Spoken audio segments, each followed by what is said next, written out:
কিরে গণেশ, তোর ব্যবসা এখন কিরকম চলছে? আরে কি বলবো রমেশ, ব্যবসার অবস্থা খুব খারাপ। সকাল থেকে একটাও খদ্দের আসেনি। তুমি প্রথম খদ্দের। তা বল, আজকে মুরগি কত করে দিচ্ছিস? মুরগি 200 টাকা কেজি। কি, 200 টাকা কেজি? আরে গণেশ, তুই তো জানিস আমার বিরিয়ানি দোকান। 200 টাকা কেজি মুরগি কিনলে লাভ কিভাবে হবে? আরে রমেশ, দাম কম হবে না। এখন মুরগির বাজারে আগুন লেগে গেছে। শুধু আমি একা নয়, গ্রামের সকল মুরগির দোকান থেকে তুই ঘুরে আসতে পারিস। আরে কি করব বলতো? এত দামে যদি মুরগি কিনি তাহলে তো লাভের জায়গায় লোকসান হয়ে যাবে। হঠাৎ এত দাম বেড়ে গেল কিভাবে, সেটাই তো বুঝতে পারছি না। আর বলিস না রমেশ, একটা রোগ হচ্ছে। মুরগি 10টা কিনে আনলে তার মধ্যে 5টা মুরগি মারা যাচ্ছে। এবার তুই বল, কিনে আনার মুরগির যদি অর্ধেক মুরগি মারা যায় তাহলে আমাদের লাভ হবে কি করে? আমাদের লাভ করার জন্য তো মুরগির দাম দ্বিগুণ করতেই হবে। আমার মাথায় একটা বুদ্ধি এসেছে। এত দামি মুরগি কিনে বিক্রি করলে লাভের কথা তো ভাবাই যাবে না। আমি যদি রোগে মরে যাওয়া মুরগিগুলো কিনে নিই তাহলে আমি কম দামে মুরগি পেয়ে যাব আর কম দামে বিরিয়ানি বিক্রি করতে পারবো। এক ঢিলে দুই পাখি মারা যাবে। আচ্ছা গণেশ, ওই মারা যাওয়া মুরগিগুলোকে তুই কি করবি রে? ওই মুরগি নিয়ে আর কি করব? ওই মুরগিগুলোকে ফেলে দেওয়া ছাড়া আর কিছু কাজে লাগানো যাবে না। আচ্ছা, তুই একটা কাজ কর না, ওই মরে যাওয়া মুরগিগুলো আমাকে 50 টাকা কেজিতে বিক্রি করে দে। তাতে তোরও লাভ হবে আর আমারও লাভ হবে। তোকেও মুরগি ফেলাতে হবে না আর আমারও কম দামে বিরিয়ানির জন্য মুরগি পেয়ে যাব। আরে বাস, তোমার তো বুদ্ধি আছে বলতে হবে। ঠিক আছে, এতে তো আমার কোনো ক্ষতি নেই, আমি রাজি। আজ থেকে আমি প্রত্যেক দিন তোর কাছ থেকে মুরগি নিয়ে যাব।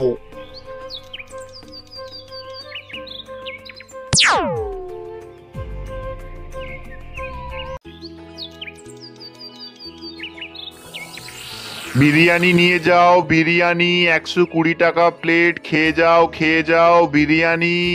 দাম বেড়ে যাওয়ার কারণে কেউ আর আমার দোকানে বিরিয়ানি খাচ্ছে না। খেয়ে যাও, খেয়ে যাও, গরম গরম বিরিয়ানি, মাত্র 50 টাকায় চিকেন বিরিয়ানি। খেয়ে যাও, খেয়ে যাও, তাড়াতাড়ি খেয়ে যাও। কি শুনছি 50 টাকার চিকেন বিরিয়ানি?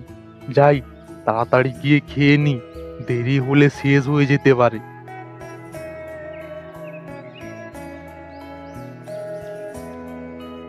রমেশ দা, আমাকে বিরিয়ানি দাও তো। তা নয় কেন, তোমাদের দেবো বলেই তো আমরা বসে আছি। তা বলো, কত প্লেট দেবো? আমার কাছে তো এখন বেশি টাকা নেই, বাজার করতে হবে। তুমি আমাকে 1 প্লেটই দাও।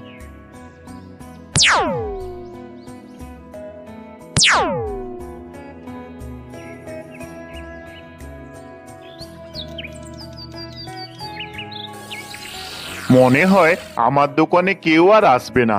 এই সময় মুরগির দাম যা বেড়েছে। সেদিকে রমেশ দাম বাড়ানোর জায়গায় দাম কমিয়ে দিয়েছে। যাই, বাড়ি ফিরে যাই।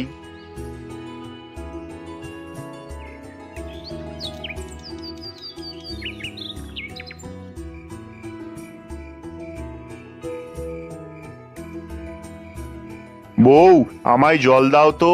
তা তো দেবো। তা বলো, তোমাকে আজ এই রকম লাগছে কেন? আর বলো না বউ, বিরিয়ানি বিক্রি করে দুমুঠো খেয়ে ভালোই দিন চলছিল। হঠাৎ মুরগির দাম বেড়ে গেল, তাই বিরিয়ানিরও তো দাম বাড়াতে হলো। তাই কেউ আর আমার দোকানে বিরিয়ানি কিনছে না। তাহলে রমেশদার দোকানেও বিক্রি হচ্ছে না? না, তা নয়, হারান্দা বিরিয়ানির দাম বাড়ানোর বদলে দাম কমিয়ে দিয়েছে। তাই সবাই ওর দোকানে বিরিয়ানি খাচ্ছে। তা কি করে হয়? মুরগির দাম বেড়ে গেলে বিরিয়ানির দাম তো বাড়াতেই হবে, কিন্তু ও কিভাবে দাম কমালো? তা কি করে বলি বলো তো, আমি তো বুঝতেই পারছি না ও কিভাবে এত কম দামে বিরিয়ানি বিক্রি করছে। তাহলে কি ও কোনো অসৎ উপায় অবলম্বন করছে? তাও হতে পারে, না হলে এত কম দামে বিরিয়ানি বিক্রি করবে কিভাবে তুমিই বলো। ঠিক আছে, তোমাকে এত চিন্তা করতে হবে না, সব ঠিক হয়ে যাবে। তুমি কিছু মুখে দাও তো। না বউ, খেতে একদমই ভালো লাগছে না। তা তুমি না খেলে কি তোমার হোটেলে বিরিয়ানি বিক্রি হবে? তুমি খেয়ে নাও তো, না খেলে আবার শরীর খারাপ হবে। ঠিক আছে বউ।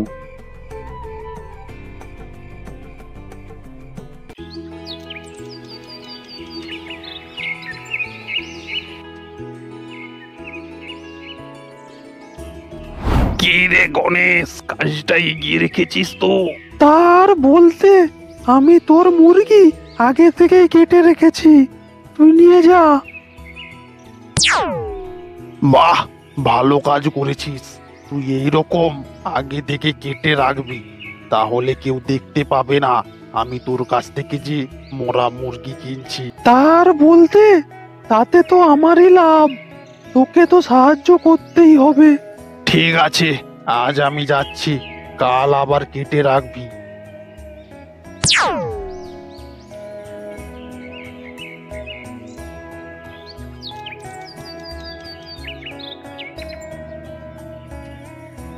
আরে গণেশ, আজ মুরগির দাম কি কমেছে? না গো কানাইদা, কমবে কি, আরো বাড়বে। আর বলিস না, দাম আরো বাড়বে? তাহলে মনে হয় আমাকে এবার চিকেন বিরিয়ানি বাদ দিয়ে অন্য কিছুর দোকান করতে হবে। আমার কাছে একটা বুদ্ধি আছে, তুমি কি করবে বলো? তা বল, ভালো হলে কেন করব না। এখন তো রোগে অর্ধেক মুরগি মারা যাচ্ছে, তুমি যদি চাও আমি তোমাকে ওই মরা মুরগিগুলো কম দামে দিয়ে দেব। কি বাজে বকছিস? ওই মরা মুরগি দিয়ে বিরিয়ানি বানাবো? একবার ভেবে দেখতে পারো, এতে কিন্তু তোমারই লাভ হবে। আমি না খেতে পেয়ে মারা গেলেও তোমার এই বুদ্ধি শুনবো না।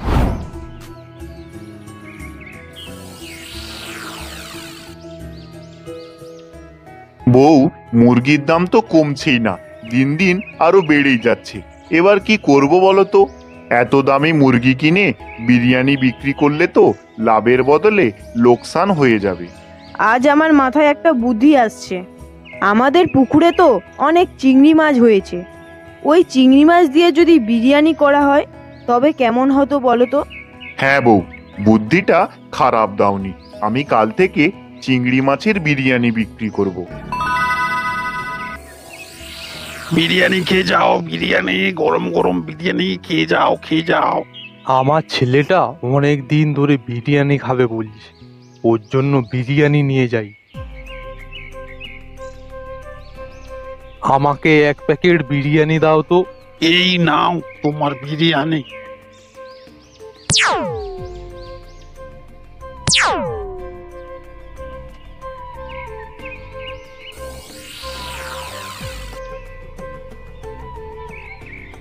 এই নে ছোটন, তোর জন্য আজ বিরিয়ানি এনেছি।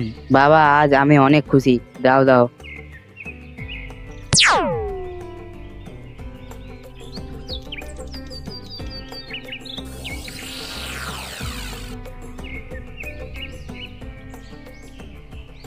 কি হলো ছোটন তোর?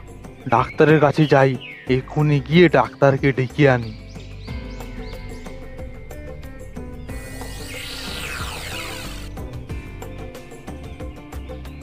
ডাক্তারবাবু, আমার বাড়িতে চলুন।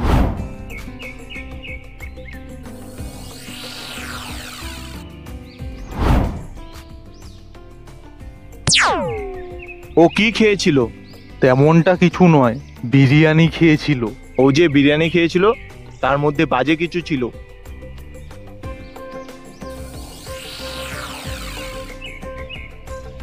তুই বাজে বিরিয়ানি বিক্রি করছিস, আমি তোকে ছাড়বো না।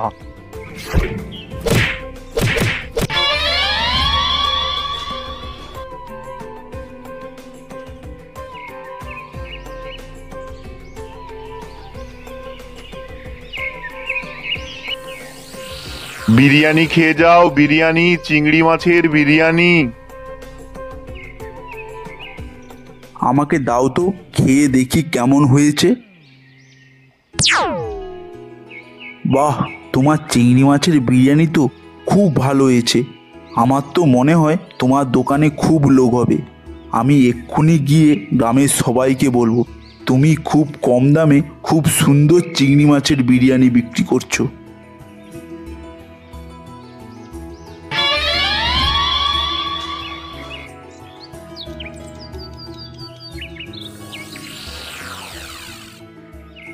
বাহ, অনেক টাকা হলো। এইবার বাড়ি ফিরে যাই।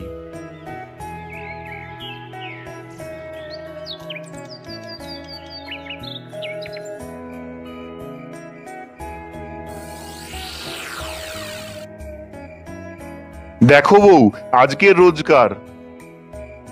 বাহ, ভালো হলো। ভগবান আমাদের দিকে মুখ তুলে দেখেছে। হ্যাঁ বউ, আমাদের আর কষ্ট করে দিন চালাতে হবে না। এবার আমাদের সব কষ্ট দূর হয়ে যাবে।